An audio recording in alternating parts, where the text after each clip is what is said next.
put up the paper for us, and I thought that what we would do, because we're kind of going through, we'll start with, hey, it works. This is Marana, another first year. That's come in at the moment as we got the screen on, and we know you're there, Florence. We know you're there. Florence, you could try going out and coming in again and see whether that worked, because that seemed to work for Marana. So we'll see. So we're going to, I thought what we'd do is read through the passages so that they're kind of nice and fixed in our heads, and then we'll kind of be skimming up and down between them in the way that we did it last week. And the reason that we're doing that rather than putting the two passages alongside each other for you to see as you would do if it was paper copy, is because you're going to be doing this online, and so it won't look exactly like this, but you will have to scroll up and down between two passages. And so it's good to get used to that when you're thinking about reading it. You can go from one to the other and one to the other. And so can we go to page 4 then, Sarah, and we'll start with so the theme of this one is dancing, and here is our poem. So I'll read this one. I might get you guys to kind of do the drama between you. So from Orchestra or a Poem of Dancing, 1596, a poem by John Davies.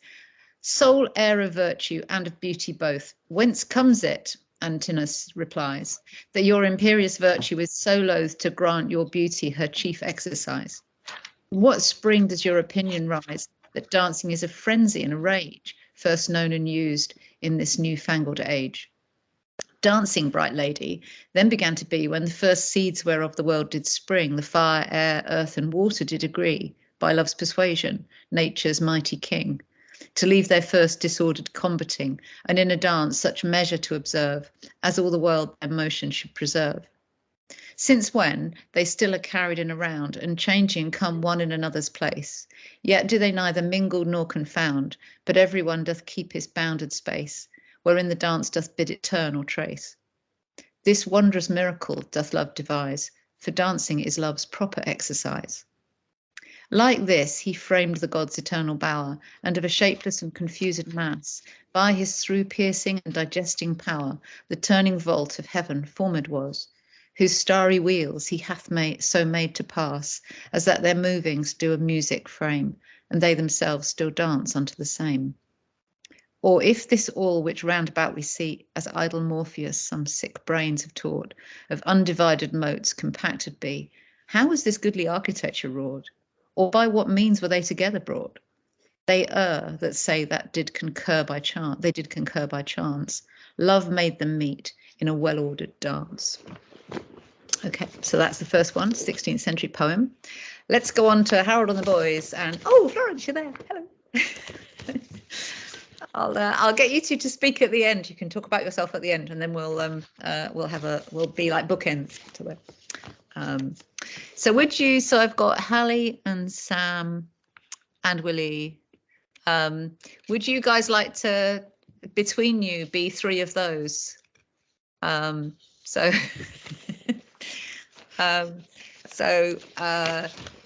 Megan, would you be Hallie? Florence, would you be Willie? And Marana, would you be Sam? And I'll leave you out of this, Isabel, because you're still looking pale in your okay. Misty screen. So you can, I won't make you stage directions. Okay, so Master Harold and the Boys, played by Anton Fugard. Off you go. Say you stumble or bump into somebody, do they take off points? Harry. When you're dancing, if you and your partner collide into another couple. Wish we did that effect, yeah. If me and Miriam bump into you and Hilda. Hallie. Why? What did I say? There's no collisions out there, Hallie. Nobody trips or stumbles or bumps into anybody else. That's what that moment is all about. To be one of those finalists on that dance floor is like being in a dream about a world in which accidents don't happen. Jesus, Sam, that's beautiful. I'm starting. Of course it is. That's what I've been trying to say to you all afternoon. And it's beautiful because that is what we want life to be like. But instead, like you said, Hallie, we're bumping into each other all the time. Look at the three of us this afternoon. I've bumped into Willie. The two of us have bumped into you. You bumped into your mother. She bumping into your dad. None of us knows the steps, and there's no music playing. And it doesn't stop with us. The whole world is doing it all the time. Open a newspaper and what do you read? America has bumped into Russia. England is bumping into India. Rich man bumps into poor man. Those are the big collisions, Hallie. They make for a lot of bruises. People get hurt in all that bumping, and we're sick and tired of it now. It's been going on for too long. Are we never going to get it right? Learn to dance life like champions instead of always being just a bunch of beginners at it. You've got a vision, Sam. Not just me. What I'm saying to you is that everybody's got it. That's why there's only standing room left with the centenary hall in 2 weeks' time. For as long as the music lasts, we are going to see 6 couples get it right, the way we want life to be. Brilliant. Excellent. Sarah, we've lost the poems, lost the text. Can you see it now? No, I can see my brilliant students. There was too many people in this Teams call for my computer to handle. So Just can you see it now? Oh. Lovely, thank you. Okay, so let's go back to the first one. And I guess what I'd like to do, I often say that when we're doing an ELAT, one of the things that's worth doing is thinking about what the kind of plot of the passage is. So so I thought we could sort of say something about what we thought the poem is, sort of what its narrative is, what its steps are. And then we could kind of go through each stanza and pick out some little bits of form, and then go on to the other one, say what it's about, and then go through some bits of form and language and stuff, and then kind of pull them together. So that might kind of work. So would anybody like to leap in and say what they think the orchestra poem dancing is sort of, what its story is, what it's talking about, what its argument is, I suppose.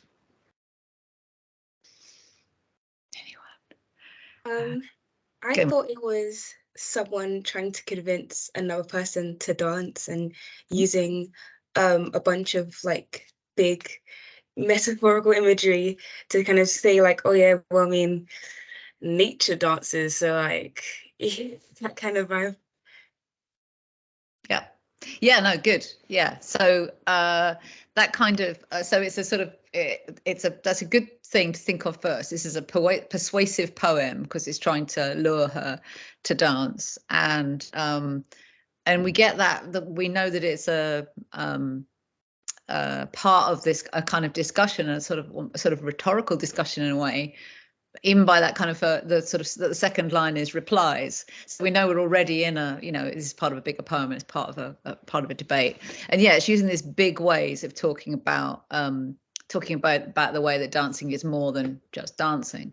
So we could say that the first stanza is kind of saying, why are you so reluctant to do this?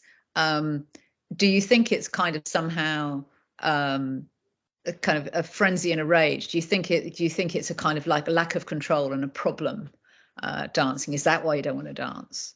It's as if she said, I don't want to do that. It seems an uncontrolled thing to do. So taking what you said, Mara, into kind of a bit more detail, that second stanza, what is it particular that it's saying about dancing in relation to the universe? So someone else. Megan, you're looking at sleep. Sorry, no, Izzy, go for it, Izzy. I picked up on how it's like the idea of order comes about through dancing, and that it's like dancing is sort of innate, and it's what takes away from like the natural, like it brings everything into order. Yeah, good. Yeah. And is there a first stage to that? So it began to be when the first seeds whereof the world did spring, fire, air, earth and water, agreed to leave their disorder and to kind of become. So what did those kind of elements become in order to kind of begin this ordering?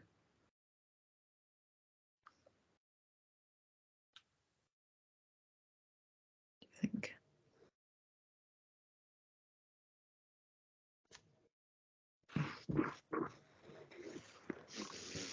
We think. I mean, I sort of think it's a sort of Renaissance idea about almost like sort of like the creation of the world. That there's all of that, you know, sort of, if you think of like the first bits of the Bible when it talks about, you know, kind of there was just void and just mess. Ooh, sorry, I've just somebody just rung my phone. We'll just ignore that. So this shows it's live, doesn't it? So that, hang on, I'm going to turn my mic off.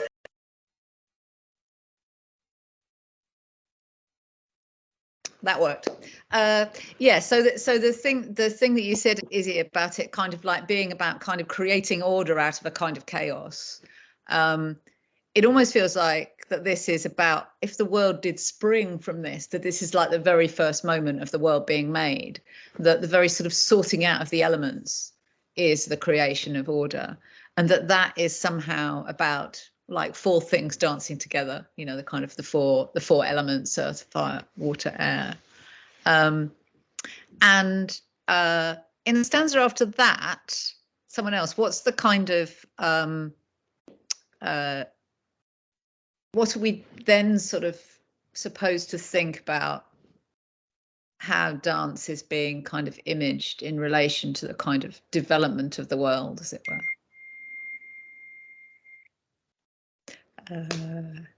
Florence, go. Yeah, so the first stanza. Yeah, so you've got like the introduction of love. Say again? The introduction of like the figure of love. That's kind of unusual. It kind of moves away from the more kind of direct like allusions to creation. It becomes sort of, I'm just trying to like quickly scan it. I think that's right. It's that kind of idea that sort of love binds the world together, that somehow kind of like everything is made through love. And so it could be a kind of Christian image, but equally it could be a sort of more just the kind of idea of the gods and stuff and Venus and, you know, that kind of love. It could be that as well. Go, Marana. I saw it as kind of like even within change, and even when like with it, like when the dance kind of means that things shift, like they still maintain that sense of order, especially in the line that like what was the line? Just that they'd keep their bounded space, that everyone, you know, has that sense of cohesion, if that makes sense. Yeah, and so if the elements are kind of in a dance together, then they're each kind of keeping their integrity, as well as and kind of like working in a kind of it's like the kind of music of the spheres or this kind of thing, that it's keeping a kind of order, and they're keeping sort of discrete and separate at the same time as being in a kind of rhythm together. So it's kind of suggesting that the kind of created world, and then the kind of the way that all the parts of the world function together and kind of grow through love, and that love comes out of them, are in this kind of that dance represents their kind of ordering and their kind of sort of communication with each other. And then this idea of kind of the confused mass of like gases and things being made into sort of turned into heaven and earth, and then this kind of idea of the kind of the universe having a sort of divine music playing, which suggests that harmony, is kind of pushing that idea of that both dance, as you said at the beginning, Rana, kind of dance is a sort of means of order, not the disorder that she's kind of she seems to have been suggesting, or he says she's suggesting at the beginning, but a way of kind of framing and holding things together. And then he's kind of playing around with this idea in the last stanza of if it's all just like tiny little bits of dust squashed together, what a really rubbish way of talking about the world being formed that is, rather than this idea of a kind of beautiful architecture of harmony where everything is kind of like held in place by love. And it's a kind of what we might call a kind of Neoplatonic idea in a way. It's this kind of idea of trying to have a sort of heaven on earth. And the Neoplatonic version of that is a sort of Christian idea of kind of God holding love, the world together through love. Megan.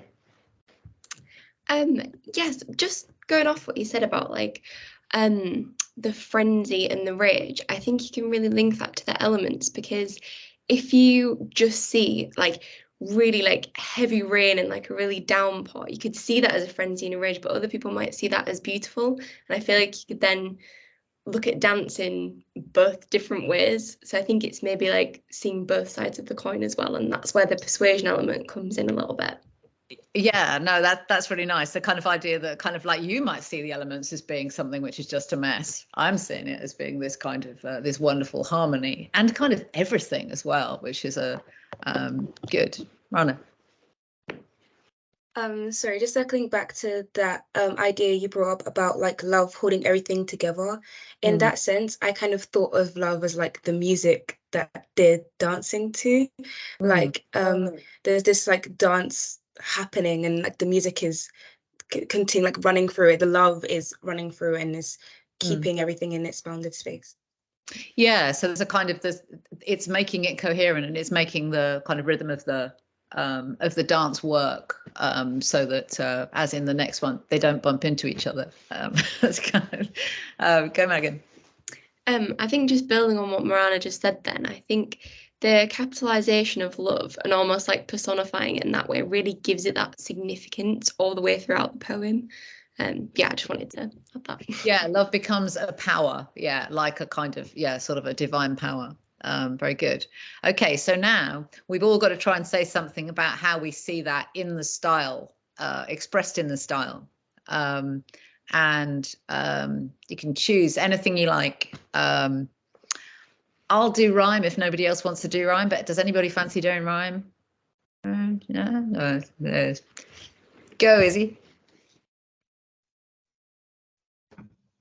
I like the couplets at the end of every stanza, which sort of creates a sense of like links it together and mirrors this idea. The rhyme scheme is very ordered, which mirrors the idea of order within the poem, and it also like mimics the dance, which the poem is about. Yeah, that's really nice, isn't it? Because it's kind of, we've got sort of A, B, A, B, B, C, C. So it's what's called rhyme royal. And that kind of ordering, and it almost is as if it's kind of like less ordered and then becomes more ordered at the end of the stanza. So the fact that we get that kind of, as you say, the kind of couplets bit, the exercise, rise, rage, age. And so it's going from here and there to here and here and here and here, in kind of drawing it into order. And if you think also like feet moving, it's got there's metrical feet moving as it were, in rhythm. That's beautiful. Good. So what other bits of form would we choose? So it might be a poetic device of some sort, something about word order or vocabulary or punctuation. What else should we go for? I think like there's lots of sort of rhetorical questions in it, and I think that really drives the persuasive element forward and like the real convincing. But I think in another sense as well, it's sort of like these grand big questions that nobody really knows the answer to, and it's sort of like just enjoying the exploration of those questions rather than specifically seeking an answer. And I think, I wonder whether sort of propose a less generous way of reading that. So I think that works. It is kind of, I think one of the first things we said is there's kind of like, this is a guy asking a girl to dance. But then it's also this kind of like, because the world dances, because, you know, so this is kind of great big stuff. But then also it's saying that it's a kind of a bit hectoring or bullying in a way, because, you know, when people ask you a lot of questions, it is quite a sort of dogmatic, and so that rhetoric can start to be this kind of guy being quite pushy, and kind of like, whence comes it that you're so imperious virtue is so loath to do this, or from what is that? And it's a kind of like, so why if you imagine this guy like tugging on her sleeve, like kind of, so why didn't you want to dance with me, why didn't you want to dance with me?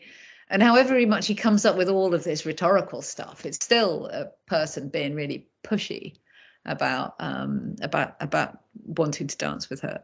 And I like the fact there's the kind of both those things. It's both grand because it's really big, but it's also quite personal in a way as well. What else we got? So yeah, questions is very good. I think it's always worth looking at what comes at the end of sentences. Yeah. What else we got? Go, Florence. I thought about like the speech marks. So the entire extract of the poem, except for just Antinous replies, is, you know, it's from his perspective and but in his voice as well.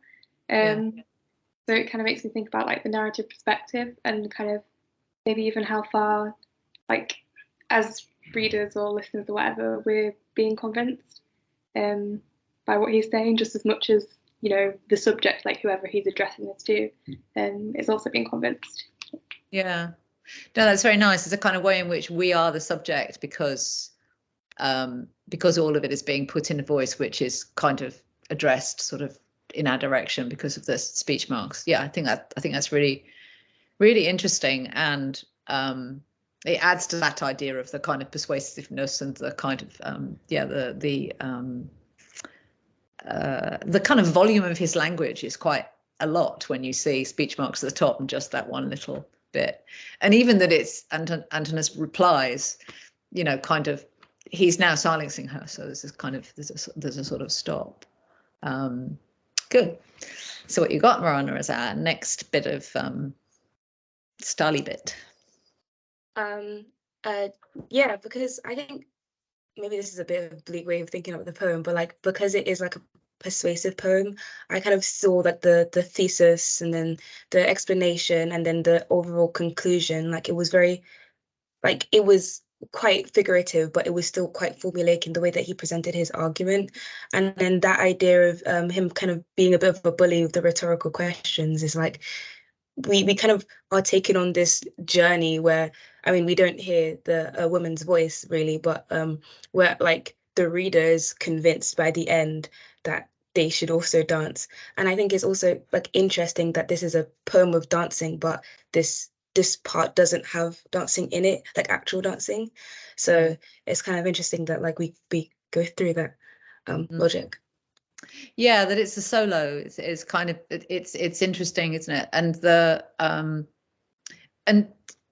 I suppose, I mean, the kind of the fact that it's yes, it's a poem about dancing in which no dancing is happening. Yeah, but he's kind of trying to relate it to the kind of idea of the sort of the largeness of the dance. Go, Gemma. Oh yeah, there was something else I forgot to say, but you know, like in like this, not to bring up too much context, but like this idea of like when you're dancing, someone normally leads. Perhaps this is why we kind of don't hear the like woman's voice that much, because like he's basically leading this dance in a way. Yeah, he's the kind of, he's sort of directing the steps. Yeah, I like that. So that's really good. Sorry, Lucinda. Yeah. Someone's just put a comment in, and they started it with "not sure if we're allowed to comment." Please do comment, if you do have things to say. Yeah. All of my new students being in, I was kind of like not forgetting you guys were there, but yes, no, absolutely, please do comment. Rhetorical questions, particularly in the first and last stanza, make the poem cyclical. I suppose the speaker is suggesting dance and life to be like all-encompassing, yeah, and also forces us to consider the persuasive prerogative of at the start and end. It forces it back to that point. Yeah, I think that's very good. Yeah, that's right. And I was thinking actually that sort of is going from that, this kind of idea of it being quite cyclical, and the idea of it being all-encompassing. That we get, there's a lot in the way that we get lists and the way that sentence structure works in the poem. So, you know, it's a poem which is getting broken up into these little steps, but also there is quite a lot of lines that kind of run on. So, you know, the first 4 lines are a sort of one sentence, and the last 3 lines are one sentence, and you get quite long sort of moves of sense. So you get dancing bright lady, then began to be when the first seeds whereof the world did spring, blah, blah, blah, blah, blah, by love's persuasion, nature's mighty king, to leave, and in a dance, and all the world. And so you've just got and. And so this is the grandness of what everybody has been saying about the sort of scale of the image of dancing and the sort of metaphor of dancing is being echoed by the kind of volume of language, his loudness, but also his just like and.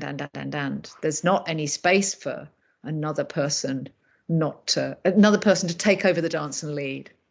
So there's a lot of there feels like there's quite a lot there in the developing of language.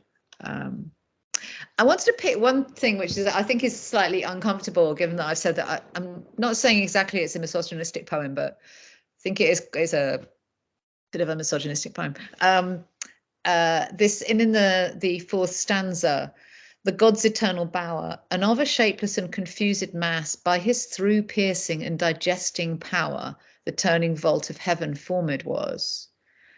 And there's something interesting there about the idea of kind of mass, sort of like soil and material, being through pierced and digested. And they're 2 really interesting images, one being a kind of penetrative image, and the other being a kind of chewing up, eating image. And both of them are quite uncomfortable for thinking about. So you can see how it might relate to some idea of kind of virility and creation being to do with creativity, but very much a kind of male creativity, a sort of penetrative creativity. And also the idea of digesting does make it sound like you're being chewed up and being used for food in a very odd way. So there is something, I've kind of read it a couple of times, I think I still find that quite uncomfortable, the idea that the world is made by God sort of like putting it all in his mouth and it becoming something in his stomach. It's a kind of weird image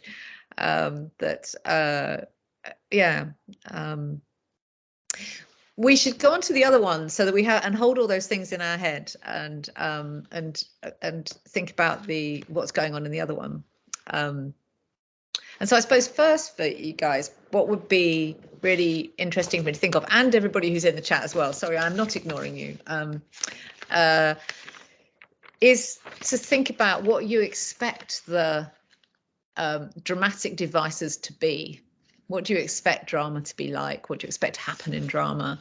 And how might that relate to the theme? So what's run? We were actually having a very interesting discussion about this because with reading drama and watching it is quite different experiences. Because in reading like a play, we hear the actual author's voice in the stage directions where we wouldn't see that in a play. So we can actually kind of like, it not takes us out of the narrative, but brings another voice in. And whilst like a play would be very, very immersive and there's like more freedom given to the actors to portray something a certain way, there's more room for like reader interpretation, I would say, whilst reading a play, which was quite interesting. But in relation to like the dance and theme, I guess like here, for me anyways, the stage directions kind of like it grounded it in like reality a bit more as well. Like it kind of made it more like real. Like I don't know, it was like it was a conversation, but then it was also like we hear like genuinely moved by Sam's image. We could just see like it take place whilst reading it. I don't know, it was a bit cool.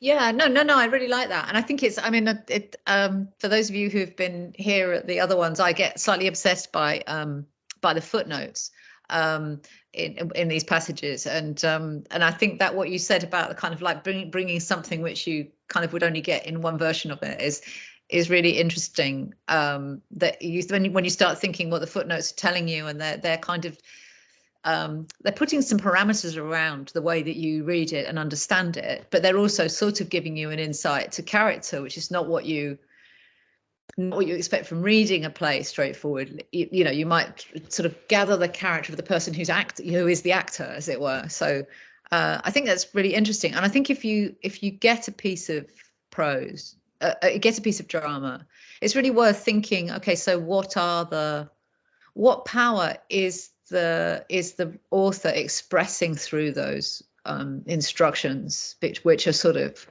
to some extent constraining.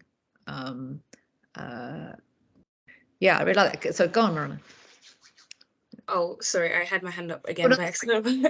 To be like just running off of that, yeah, it's interesting because some like writers choose to have like no stage directions, and some choose to have like a lot. So like you said, like the choice to include something in stage direction becomes very significant. Yeah, no, absolutely. Yeah, the kind of genuinely moved by Sam's image is a really interesting one. It's a kind of like, okay, be moved now. And I suppose, I mean, reading a play, we're in this funny position of we're told that somebody is dancing on the stage. So I think it's something which comes up in lots of ELATs, which is if you have a piece of drama and it's on a theme, I'm always intrigued by how you show that theme on the stage. You know, how do you show memory on the stage? How do you show a kind of a storm on the stage? And so how do you show dancing on the stage? You know, kind of, it's going to look a bit funny in a way to have someone just like dancing there when you know there's supposed to be a whole crowd of people off stage who are also, you know, just out of sight, who are just dancing as well, because we're being told that's what's happening. Good. So I didn't ask you to say kind of like what is the story of this passage, but Izzy, what do you think the kind of narrative of this passage is? Where does it start, middle, and end? So I suppose it starts with Sam and Willie sort of teaching Hallie how to understand dance and what dance, and then dance becomes to like represent like power and freedom more metaphorically. So Hallie maybe represents like a very rigid interpretation, and then that is sort of like negated by Sam and Willie. Yeah, beautiful. Yes, and you've just really beautifully pulled it together with the poem, with that kind of the idea of something which is both sort of starts off as literal and then gets this kind of broader perspective of that kind of a broader perspective in what becomes so something I think one might think about in relation to structure is that when you're looking at a passage, if you like pick up the screen or paper and you hold it away from you like this, when you see big blocks and tiny bits, thinking about what that means and how that works for you as a reader, what's kind of, you know, the poem was quite dense. This has got this big dense bit of explanation where so much work is going on in the play that has been just touched on, and then he just bursts out with it all. And yeah, that broadening is also a kind of deepening in that sort of anti-penultimate paragraph. So yeah, I like that very much as a kind of, you know, so he's teaching him about dancing, and then he's kind of teaching him about kind of sort of what dancing can mean more broadly. So let's think about a sort of device that kind of carries that for us. I've suggested one by having a great big solid paragraph in the middle, which is doing lots of work for us. What else is going on that's kind of stylistic in this passage? What do you think? Florence. Yeah, I think there's a little bit of repetition, maybe in the large paragraph area. So you've got America has bumped into Russia, England is bumping into India, rich man bumps into poor man. Is that all one sentence? Yeah, so like 3 bumping intos in a sentence. Yeah, and it just made me think about kind of how like dances are used to express obviously like wider issues and things like that. But also like comparing it to the other one, like in the first poem, it was more like how he uses like wider issues, like not issues, but like thoughts such as like creation to express dance, compared to using dance to express bigger issues. So it's kind of like 2 ways of looking at dance, kind of thing. Yeah, that they flip. Yeah. Yeah, and your thing about the bumping is, yeah, so you get him basically picking up a bump from the first line, which is then repeated in about the 5th line, and then again in about the 8th line, and then he just goes crazy with bumps. So starts in the 2nd line of that big speech, bumping, and it goes on and on and on and on and on, as you say. And you're right, it turns the other way. It's about kind of what dance represents and what represents dance, as it were. Somebody's written in the chat, Jason said, there's an increasing sense of order. At first the lines are shorter and there are more interjections, but the lines gradually become longer. Reflects Sam's commanding presence and the respect the others should have for him. Gives greater weight to his speech. I think that's very interesting it's a really interesting point about the kind of power of the speaker in these 2 passages, because we've been talking about the slightly kind of intimidating power of in the poem, and here we've got the sort of power of his reading of dance as being a kind of important and sort of impressive to kind of to us as a reader. And he's powerful through his exclamations. Yeah, he's all of these people are quite loud. I mean, the laughing's very loud. There's a kind of quite an interesting sense in both these texts about volume, isn't there? Kind of both sorts of volume. There's a lot, and there's also and it's also loud. And here, yeah, very good point. Men are kind of dominating the scene. Women are being led by men, as Rana said there, and kind of and being led in the extracts. I think that's just right. Taking that paragraph of sorry, go Miranda first, and then I'll come back to that. Sorry to interrupt. I just think it's interesting that the rhetoricals are kind of used differently. Like in the first poem, it's like rhetorical to persuade, whilst here it's just like a more frustrated question, like frustrated with the wider sense, like this question of, are we never going to get it right? That's not more so to kind of convince Hallie that he's wrong, but more like I see like the emotion behind it. Yeah, they are quite high. They're quite fraught. Both texts are quite fraught, but the persuasiveness in the first one is much more under control, in the sense of controlling. Yeah, and I guess that relates to what I was going to ask about the thing you said, Florence, about this kind of repetition of bumping, the word bump and bumped. What does bumping kind of mean as you go through that paragraph? How does it kind of what it means change? Kind of in what it kind of implies. I'll come back to you, Miranda. Won't be a sec.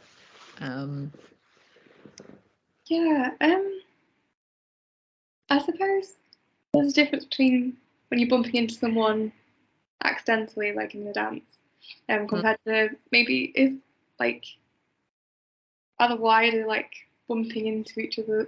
Is it intentional or is it accidental? Is it kind of a result of disorder or an accident like in dancing, or is it kind of intention versus like accident? But it doesn't matter. If like the result is the same. So if a country or a person, if you have a conflict, does it matter why, if Yeah, no, absolutely. And that kind of idea of it, of bumping then being a sort of conflict, I think is really interesting, that you sort of start with, you know, so if I saw you out in the quad here, it's kind of like, oh, I bumped into you. yeah, That would be that I kind of went up to you and laid you out, and, or pushed you over or something. It would be that just we kind of stopped and spoke to each other, as we probably will do. But then the idea of, you know, kind of America bumping into Russia and England bumping into England, a rich man bumping into poor man, then the power starts to be about a kind of pushing out of position. It's something else going on. Yes. Megan first, and then I'll come to Marana, and then Megan.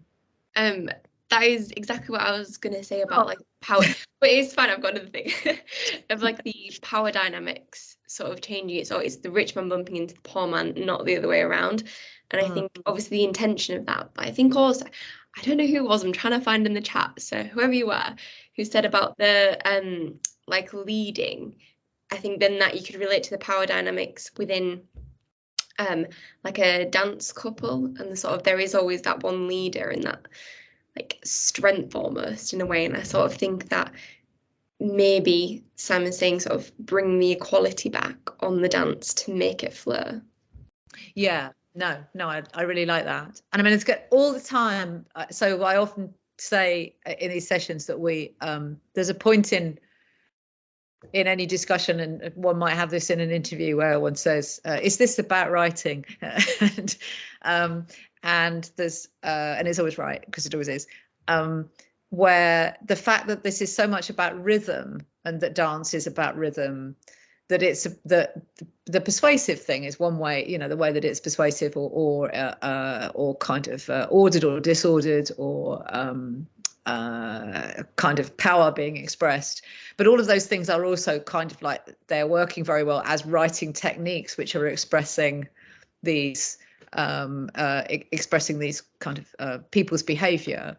And there's some kind of funny things like, you know, kind of you've bumped into your mother, she's bumped into your dad. There may also be something there about creativity and having a bump, you know, being pregnant, and it going backwards. They're kind of like, there's you, but then there's your mum and dad.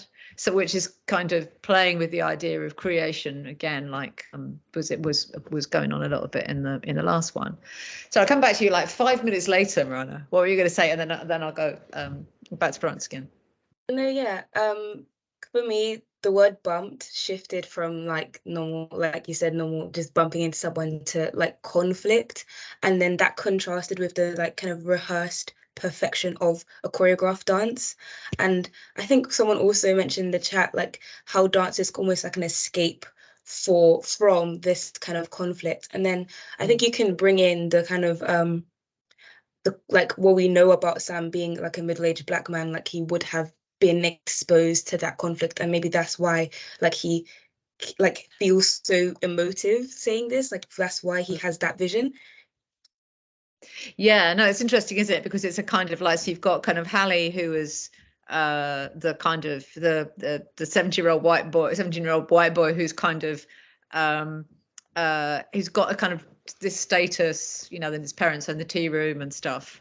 And he's kind of like, so how does this work? I don't understand how this works. In a kind of like slightly naive, you know, how does conflict work? You know, which is where the footnotes tell you things that, you know, kind of one would see on stage, but they say, let's make this explicit for you. Let's explain.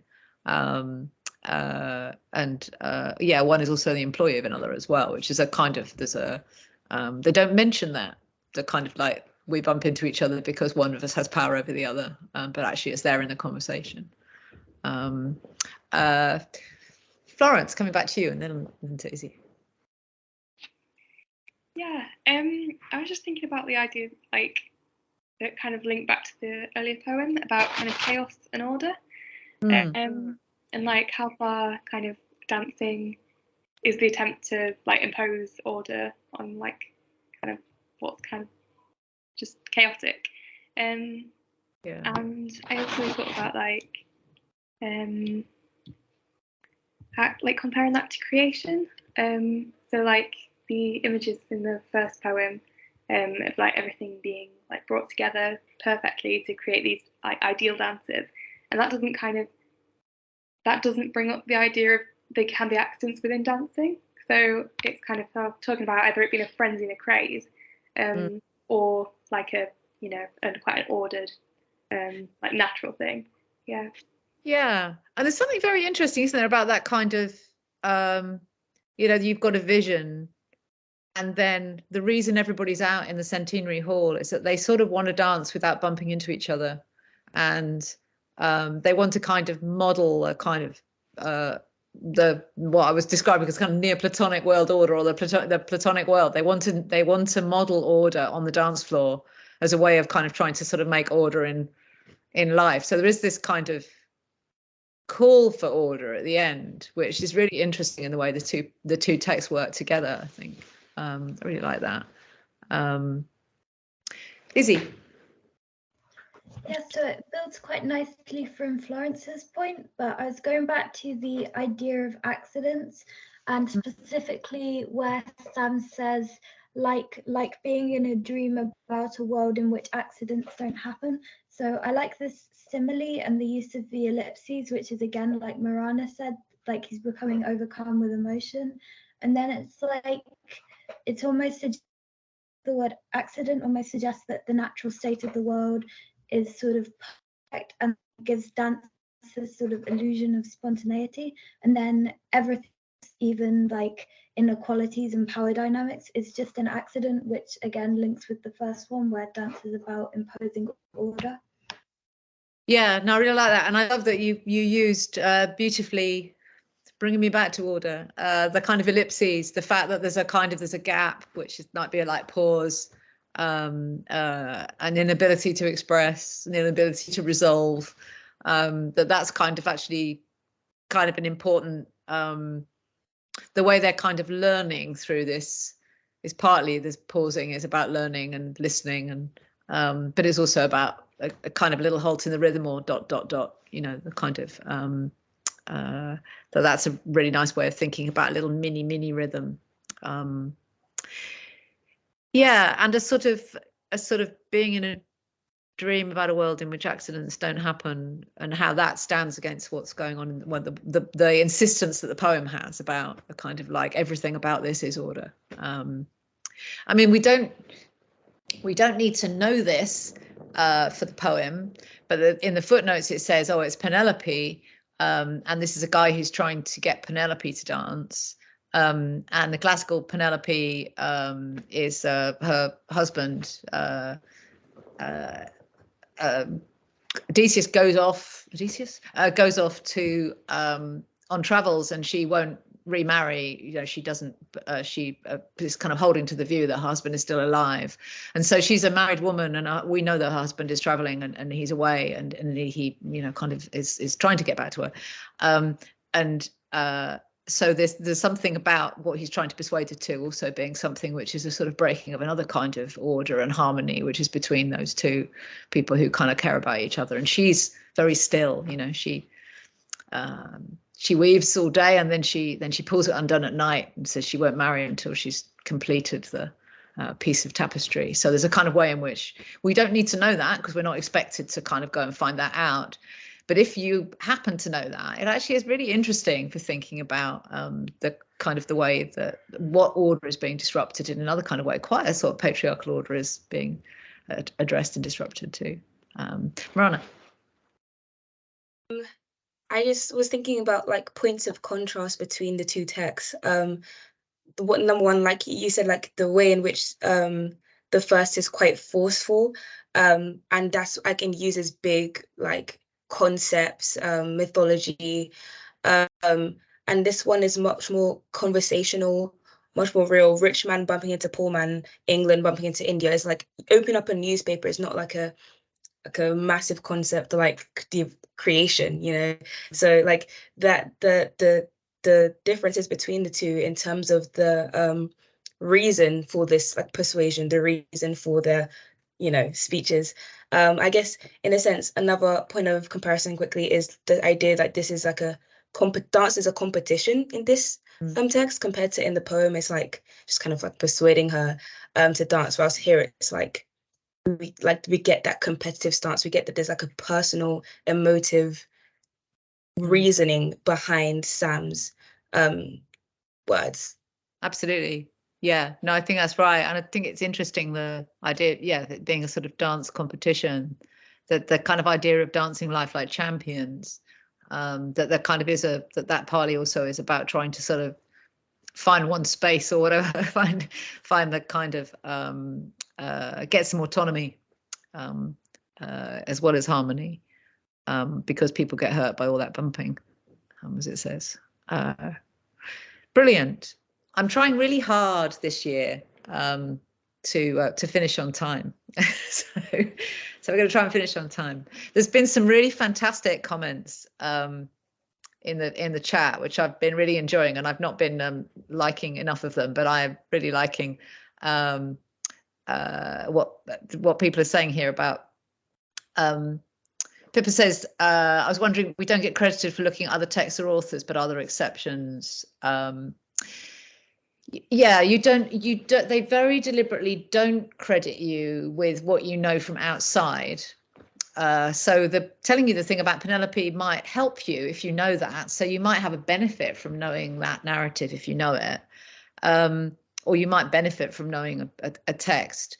But we deliberately try to not presume some sort of like lots of reading or knowledge, because that's not what we're assessing here. What we're assessing here is looking at a piece of writing and doing something with what you can get out of it. And I think that's a kind of really important thing. It well may be that in the interview we might be very impressed by the breadth of things that you've read, but it's a kind of slightly different exercise. So it will help you to write fluently, to know more, but it's not going to be a tick for that. And the time period, you can say things about it. We give you, everything we give you on this paper is a gift. You know, if we give you a date and you know about the place and the date, you know about the date, you know about the author, you're very welcome to use it. But don't let it lead you away from the text. Make sure that you stick with the text and what text is in front of you. Not, as we were saying when we were talking in induction yesterday about, you know, kind of like the text you hoped had been there. So do stick to what's there, because sometimes if you know something really well, it can actually lead you astray and you start talking about things that you know is like parallel to it. Okay, so would you guys like to just say one thing about what you remember of doing your ELAT and how, whether it was different or similar to this? I marked one of yours, Megan, didn't I? See it now. Yes. Yeah. Did I mark any? It's really helpful, so thank you. I remember your teacher wrote to me, Marana, and said, "Oh, can you still get hold of those ELAT things where they was getting towards?" So I remember engaging, but didn't mark one of yours. Did I, Florence? Did I mark yours?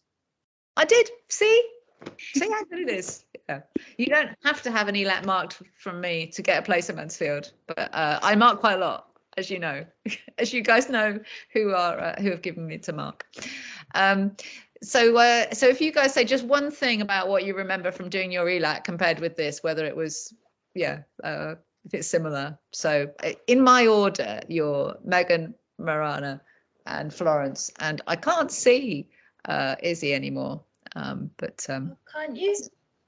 No, you're there. Oh, right. I'm going to get rid of my. In that case, I'm going to go with you first, Izzy. Go, Izzy. I remember thinking it went very badly, so it doesn't matter if it's not a definite sign if you think it went badly that you haven't got in. But yeah, I remember I think the theme was sleep, and I remember like choosing, I think I only did poems might have been my choice, which like helped me like narrow down the amount of extracts I had to read. So yeah. Brilliant. Yeah, thank you. Megan. I would say I'm a very indecisive person. So having so many things to look at and being like, I want to choose all of them and none of them at the same time. I think just pick ones because they will all work together. So don't stress and spend time like I did of like deliberating between them. Just pick one and go for it. And if you struggle with that like I do, maybe just find some poems online or like bits of text and just see what you can get out of any of them, because I think that would be good practice. Yeah, no, I think that's really good. And I think in the end, as you say, they all do go together. And so if you're somebody who finds it hard to make a decision, just pick a couple and go with that couple. And if you know particular things you like or don't like. But yeah, it's worth reading them all three, because read all of them and then think, I'll come back to them another day. Just do myself another one another day. Marana, do you remember it? Ooh, you've frozen, Marana. Florence. And I'll come back to you, Marana. Yeah, the thing is, in the actual ELAT, it's quite, you won't have as long to look at it. So it's really nice to be able to look at these things in depth for like an hour. But yeah, so just, I remember just kind of like reading them through really quickly first, and then having like a closer second look once I made my decision. But yeah. Yeah, no, it does go very quickly. You're back now, Marana. You've stopped being frozen. Thanks. Yes. I think what helped for me is to not think of it as like a big daunting task, and more thinking of it as like a showcase of my ideas. And then I felt like less encouraged to or less intimidated by the fact that some people might know more than me or anything like that, because it's all about just, getting your ideas onto that page. And also, I guess that made it kind of more fun. Maybe I'm a sociopath, but I found it quite fun. It's just okay, I got to analyze like a non-fiction text, and I never did that, so it was quite cool. Yeah, no, it's really nice. I'm just putting all the things that one could write about under kind of things to do with form. So not only about rhyme and punctuation, word order, vocabulary, use of repetition, use of lists, long sentences, short sentences. I can't spell repetition. Oh my God, I'm just trying to send this. I'm just going to send misspell repetition. Oh yeah, okay. So we better go now, because now I'm 5 minutes over. All four of you have been so brilliant coming along when you barely started your course. This, you guys show, what a difference a year makes, you see. Confident they are, how much they know, how brilliant they are. So these are Mansfield first year students. I'm feeling so proud of you. Thank you very much for joining us, and thank you to all you guys who joined us. I'm so sorry to those of you who haven't marked your ELAT yet. I will get around to them, I promise. I've done 3 or 4 now, and I've got about another 6 or 7 to do, and I will get on with them. It's just been so busy this week, but I will get onto them, and you can carry on sending them. Just one, please, because I think I won't have time to mark. How many other of you? There's 50 of you in this room. I can't mark 50. Okay. Can't mark 50 times 2. We'll see you next week. And next week is going to be trying to do an ELAT really quickly, because taking up what Florence says about, so actually you need to be quite speedy. So we're going to try and do a couple really quickly. Bye guys, and I hope you all get into Oxbridge, as you say. See you later. Bye. Bye.